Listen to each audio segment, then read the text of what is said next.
I was browsing one of my favorite online marketplaces and I happened to see an ad of someone giving a mower away. Now this was listed as free and sitting on the curb, so there was no point in making contact with them. They mentioned that it would come with several new parts, some that were installed and some that were not. It was about 10 minutes away, so my chances of picking it up were pretty good. When I pulled up, I was greeted with this Craftsman mower sitting on the curb. What's up everyone, and thank you for stopping by. Today's project is this Craftsman lawnmower, and the problem is that I don't know if it runs because I just got it out of the car. Now I'm very hopeful that it will start and run because it looks to be in excellent shape despite its age. Now I'm going to try and repair this mower, however it may not be the exact repair you need to make to yours. We're going to talk about other options later in the video. Now we're only going to mention what these other options could be. We don't have enough time to look into them, but if you need more information on these options, you're welcome to ask as many questions as you need to. When I first found this mower, it was covered in dust, but after a good cleaning, you can see it's in really good shape. Now by the looks of this mower, I would say it wasn't used all that much, and when they did use it, they handled it with a lot of care. The only paint blemishes have been on the very front edge of the deck, and I'm going to guess that this mower has been out of service for a very long time, and someone was trying to get it up and running again. I've already drained the oil and gasoline out of the engine because that's what I typically do when I clean them. That way the engine won't leak these fluids onto the ground. One of the parts that wasn't installed on this mower was the recoil assembly. It looks to be brand new, so this must have been the last part they bought before they decided to give it away.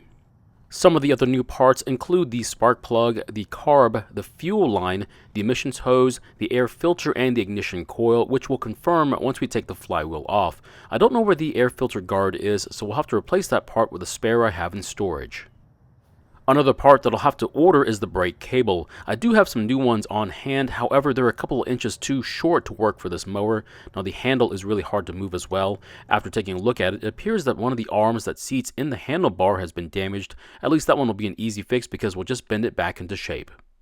So the first issue is the lever for the kill switch, and the engine brake is very loose. That means we'll need to get to the flywheel and remove it so we can see why we don't have any spring tension on this lever. This is a mixed blessing because we can also see if the ignition coil is new as well. To get to the flywheel, we need to start by removing the metal engine cover. Now power tools are not needed to do this job, however I use them because it saves me time during filming. Just be prepared with a variety of sockets available because you're going to need 4 different sizes to get where we need to be. Once the top cover is off, we can now see the ignition coil, and as you can see, by the fact that the metal is not rusted like the 2 bolts that are holding it in place, it is definitely new. The next thing I'm going to do is remove the flywheel using a puller.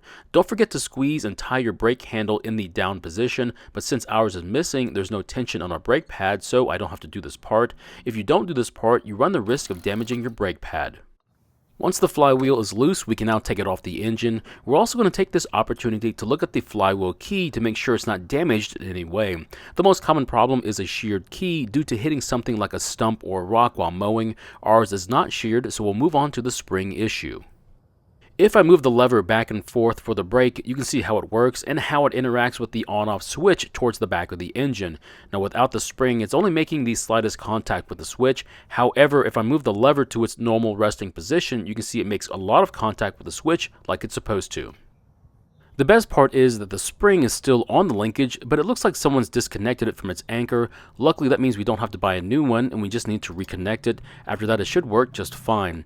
I'm going to use my flathead to work it back onto the anchor point. Once it's back on, you can see how it's supposed to work.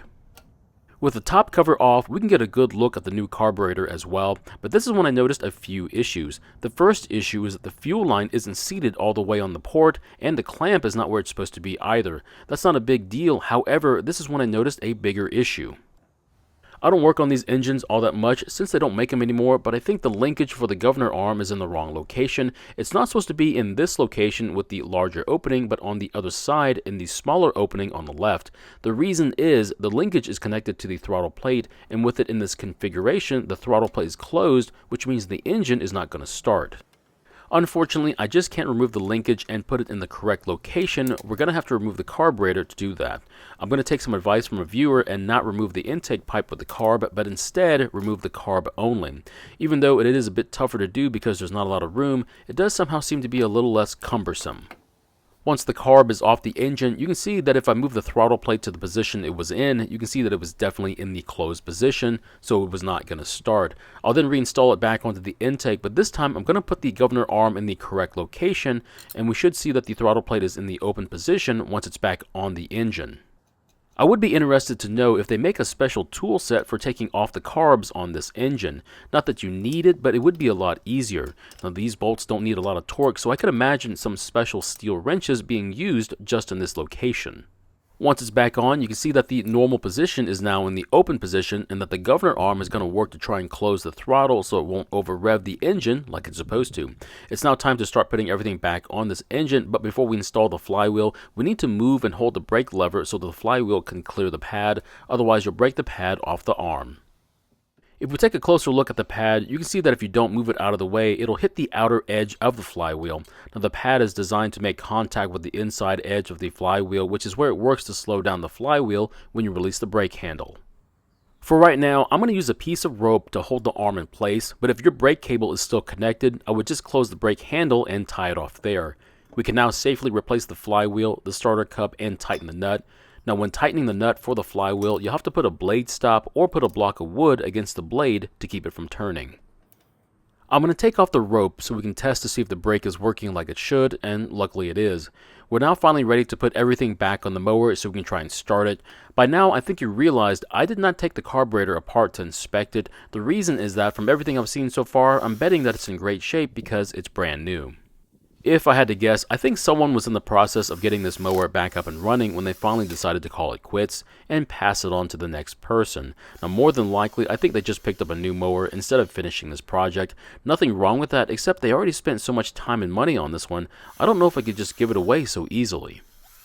If I had to buy all the new parts that came with this mower, it would easily be over $50. Now, depending upon how much you value your time, I could imagine that over $50 of time was spent on this mower as well, so they basically gave away at least $100. I don't know about you, but you'd have to convince me to give up on a project that had that much time and money invested in it. The last couple of things we need to do is put oil in the engine, replace the plastic cover over the recoil, and then bypass the kill switch till the new cable comes in. Now, when filling the oil, check it multiple times and make sure you do not overfill it. In the meantime, I need to put a rope around the spark plug boot, that way we have a fast way to kill the engine. After we pour some stabilized and fresh 100% gasoline with no ethanol into the tank, we'll prime the carb, pull the rope, and hopefully it starts and runs, otherwise this might turn into a different type of repair video.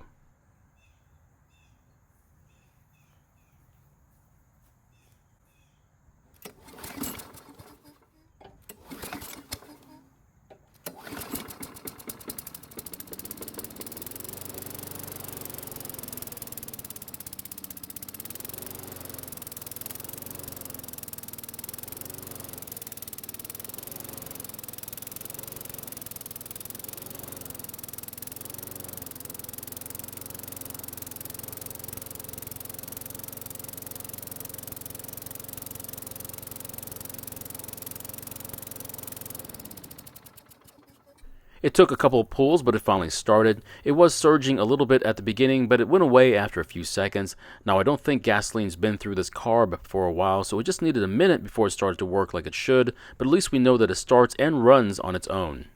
There are just a few loose ends we need to tidy up, like installing that longer brake cable and the air filter guard. Now, since it's self-propelled, we also need to lubricate all the axles and any parts of the drive system. That way we don't put any extra strain on the engine.